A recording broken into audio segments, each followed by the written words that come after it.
سروکی برای آمد طاهر الچی 7 سال بره 28 مجدار 2015 ده لبر مناره چارلنگ آن نفچه سوری دنا پفچونک دهاته کشتن. جبو هفتمین سال بگره کشتناوی برای آمد او وقفه طاهر الچی چندین برنامه یادگرنیل درخستن وکی برنامه داوی ایساجی لش پیش عدلیه آمده بسدان عوقات مشیان بربجی که طاهر الچی ها تکشتن.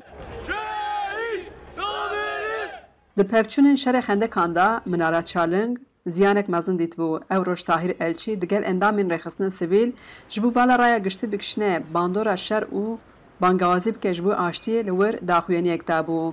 Li piştî daxuyaniyê pevçûnek di nav polîs û endamên PKK de rûda û Tahîr Elçî di nav pevçûnê de hate kuştin. Ew ro di polîsê hatin kuştin. Lê hêjî ne zelale ku Elçî bi destekê hatiye kuştin. Serokê Beroya Amedê Nahîd Eren lûr axaftinek kir û behsa prosa doza Tahîr Elçî kir. Wî got piştî 5 salan doz vebû di encama lêkolîna zanistî a Baroyê ku li Londrayê kiribû.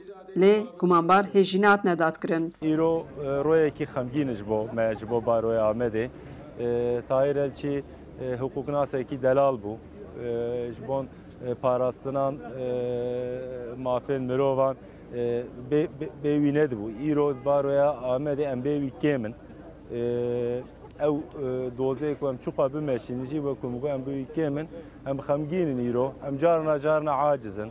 Em carna xemgîniya xwe derbasî pêşiya aciziya xwe dikin. Carna jî aciziya me dertê pêşiya xemgîniya. Hêja gotine ku wexfa Tahîr Elçî encama xelata mafê mirovan û aştiyê roja yekşemê ragihand û xelata yekemîn a Tahîr Elçî ji bo jîna Amînî hate îthafkirin. Tekuşîna Tahîr Elçî ya mafên mirofa û azadiyê em bidîne berçavtirkirin. Me biryarê ku sastandibû.